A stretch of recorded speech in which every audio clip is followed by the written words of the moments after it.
They're in class behind a screen, then they go home, they do their homework and behind a screen, then they go onto their social sites and they get hours and hours behind the screen. But are they getting interaction with their families or their even their friends face to face?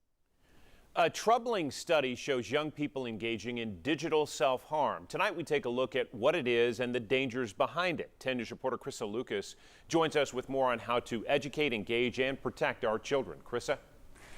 Yes, John. So here's what digital self-harm is. When people go online and anonymously post negative comments about themselves. This is a trend we're seeing in young teens online, and it's having an impact on their mental health. Digital self-harm is fairly a new phenomenon. Data from the Association of Child and Adolescent Mental Health says digital self-harm is linked to a higher risk of suicide. Experts say doctors should be screening for this to help identify mental health concerns. Nona Kelly is a clinician from ThriveWorks. She says some young adults will create fake social media accounts and then post negative comments about themselves. Some of the studies suggest that oftentimes it can be a cry for help.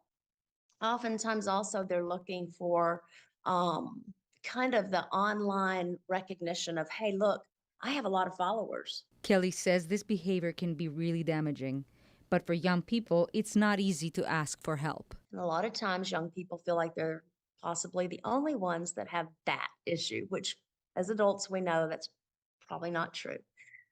But as young people, it's difficult to feel like we are going to make ourselves vulnerable. Time behind a screen and online won't go away anytime soon.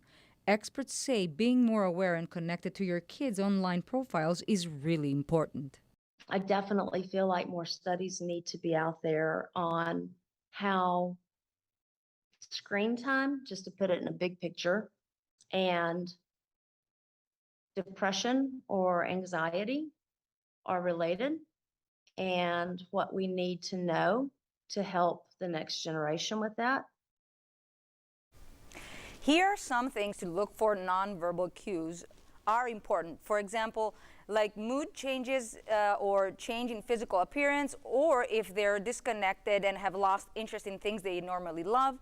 We've got more warning signs on WBIR.com. John, back to you. Krista Lucas on the story. Thanks very much.